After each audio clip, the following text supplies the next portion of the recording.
The illustrations behind me are from 1844, and they show detailed anatomy of the clitoris. As you can see, the nerves and vessels of the clitoris are shown. These were not shown in modern OBGYN textbooks until 2019. I am still fighting to get this anatomy taught in modern medical schools and in modern gynecology residency programs. This should be treated like anatomy for the rest of the body, but it isn't. It's censored.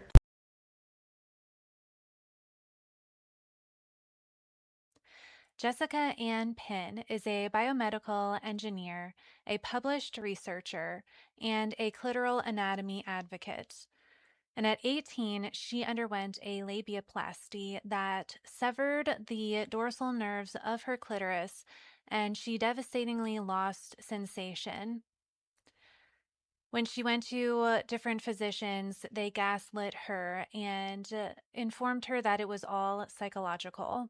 She worked with her plastic surgeon father and performed cadaveric dissections, reached out to textbook publishers to rewrite the sections of clitoral anatomy. Board certification programs and standards have actually changed because of Jessica.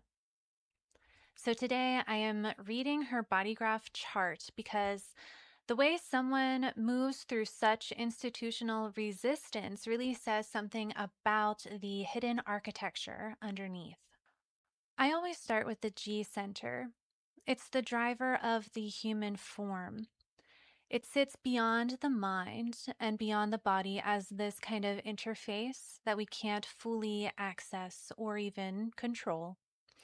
But we can recognize its pull and we can feel its direction when it is activated.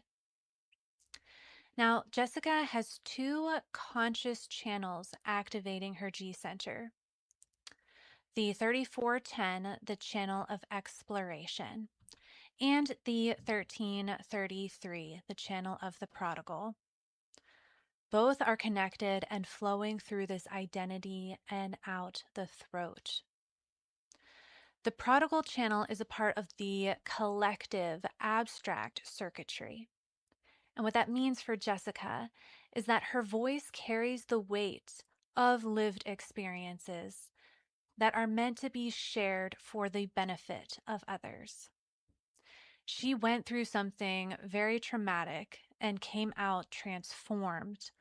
And the sharing of that transformation is what earns her this recognition, because this is a projected channel from the G to the throat.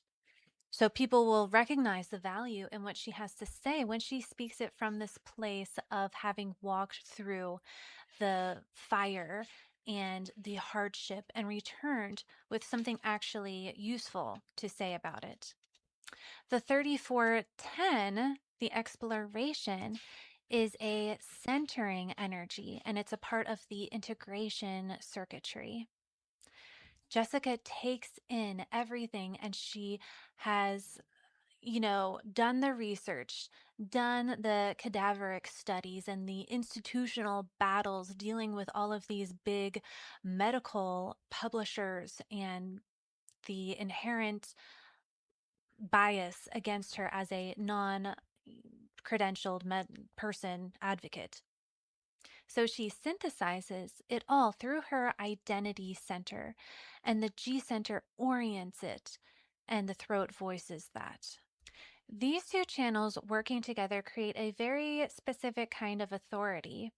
She is someone who explores everything that turns her sacral center on as that generative force. And then she integrates what she finds and shares it as a collective offering. When this chain of events is honored by recognizing the correct fuel that goes into the sacral center, so to speak, the output then is very powerful and clear. Now let's cover Jessica's actual authority.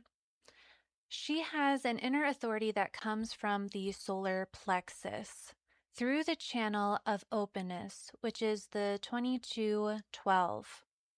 Now, this channel is largely unconscious. It's largely red. I'm going to add a snippet from the founder of Human Design, Uru Hu, about this channel in particular because it is very interesting. So stick around for that at the end. But Jessica may not fully recognize the emotional depth she carries or how deeply her emotions shape her decision and public expressions. Others now will see it before she does, and others will have 100 examples of how her emotional waves play out in her communication. But from the inside, she may attribute that intensity to something else entirely. Emotional authority operates through time as a wave function. Jessica can check every logical box and can have all the data, all the research, and all the debate points lined up ready to go. Yet there may still be just something still processing, an emotional layer underneath that hasn't finished. And if she moves forward before that wave has completed its cycle, the output then will carry a kind of distortion. Here is where I see this exact distortion playing out in her public life. Jessica will get into a heated exchange either on X, the social media platform, or Instagram, or whatever, and then go on Instagram and max out the amount of content you can post in 24 hours. Stories, reels, responses. She's processing in real time and broadcasting the process as it happens. And I can see that the emotional wave is still in motion, and the throat, her activated throat, is already manifesting all of that. What I would say as a guide is that if there are emotions involved in a decision or a public exchange, perhaps a more stable course of action to consider would be to take that process to someone Jessica trusts, someone who has been with her through this journey, and process it with them, responding to the questions they ask and working with someone instead of having this internal monologue come out of her throat as she processes in real time this emotional wave. It's allowing the sacral center to respond with another person, something external, and then that emotional awareness complete its cycle before the throat gets involved. It could only take 2 minutes. It could take up to 2 years. The wave determines the timeline, and actually honoring the solar plexus at the top of her inner authority hierarchy is honoring her design.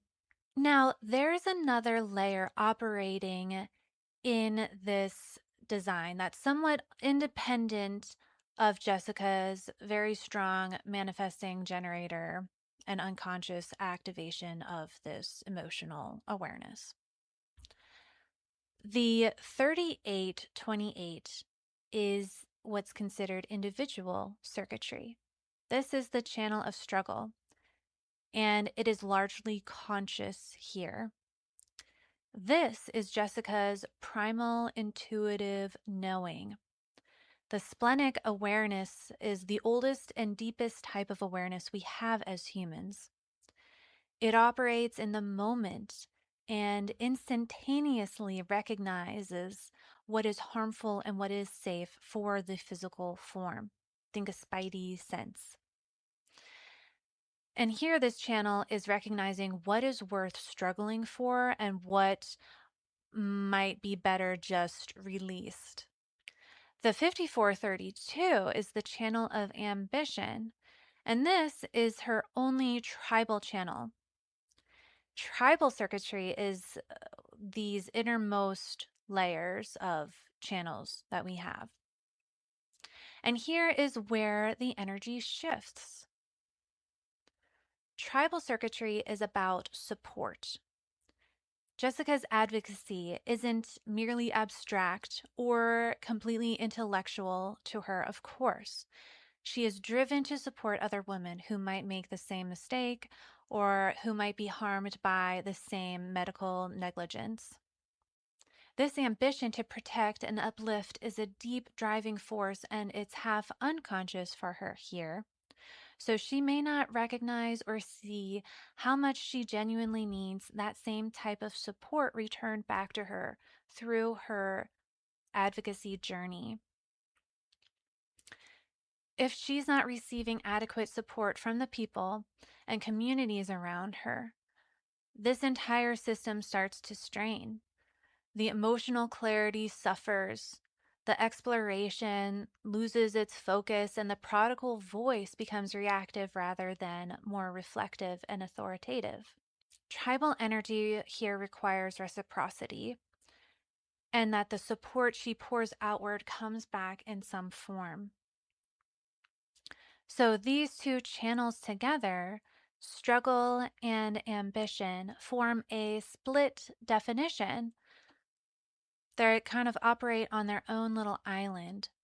The splenic primal knowing and the tribal ambition exist in tandem. They're always connected to each other, but they're separated from this large motor to throat manifestation activation that carries her authority and her type as well. And as a split definition, Jessica will consistently encounter people who literally bridge these two segments. People who complete the conversation between her instinctual knowing and her manifesting voice. Recognizing for her which relationships do this and which ones don't is part of her inner work. And for her in particular, it could cause some depression, not feeling like this intuitive knowing and support is not connected to what she's actually creating with her advocacy. So that was the recap of her defined centers. Now we'll explore her undefined centers, her white centers. The head and Ajna here are completely open in the design. No gates activated except for this unconscious 23, part of the individual channel of structuring, hanging here on the throat. This is an entirely blank canvas. There are no fixed mental biases in this design. So the way Jessica takes in inspiration and then conceptualizes it and processes it intellectually is entirely open to whatever and whoever is moving through her environment. She can think in ways that are truly unusual and can see patterns and structures that others with more defined mental processing would actually filter out. Now, I've heard Jessica mention that she suspects that she might be on the spectrum. I find that this kind of total openness in the head and the ajna often produce a way of engaging with a world that doesn't fit conventional frameworks. So that definitely makes sense to me. Jessica is deeply abstract and deeply logical. Simultaneously, she's able to consider the past and the future and the now. And she carries a pressure because of this mentally to resolve uncertainty and to figure things out and to relieve this mental tension that she is constantly feeling. But the thing is, the pressure is relentless. And while it is a huge motivating factor for her research, it might not ever go away. And the challenge is that all of this mental openness sits above a throat that is heavily defined and connected to multiple motors. The depth and unpredictability of her mental processing can either complement or collide with the powerful manifestation mechanism below it. So when it complements, the output is really extraordinary and brilliant. And when it collides, it's evident that the voice carries confusion and distortion. So it's either freak or genius type of energy that is, very unusual. The third open center or undefined center we have here is the ego. And here I want to speak directly to Jessica, if I may.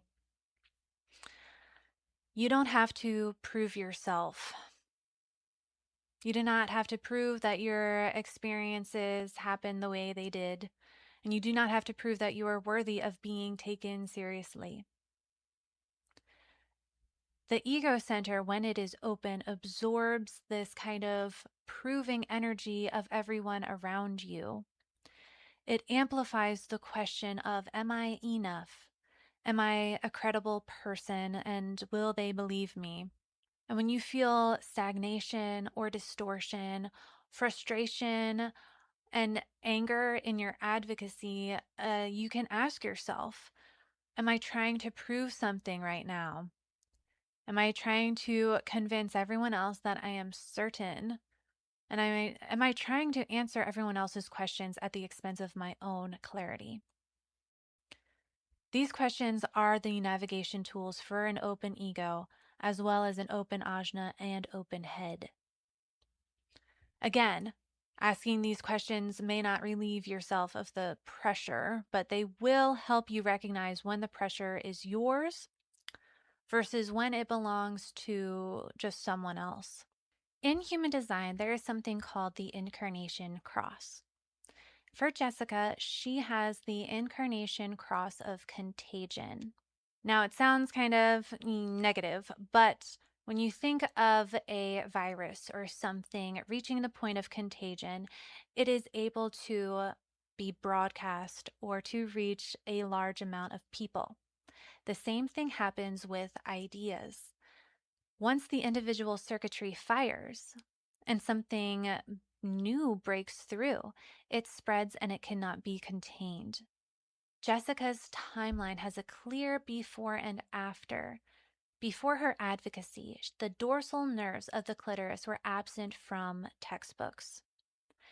After her advocacy, they're being written back in. That is contagion. And that is mutation spreading through a system that resisted it for over a century. So the architecture of her design supports exactly that kind of work. The sacral center fuels it. The G center orients it. The throat manifests it. And her very beautiful and open emotional wave, when honored, gives it depth and mutative power. Her splenic awareness protects it intuitively, and the tribal ambition ensures it serves others. And the work for Jessica is the same work it is for all of us, to honor our inner kind of authority and recognize the difference between what is yours natively and what you've absorbed from your environment that is more transient. And I can see Jessica living her design. All of these channels working together, there's so much more potential here. And I wanted to do this video because I see where it could benefit her, like learning this, because I can see that this architecture is doing what it is designed to do.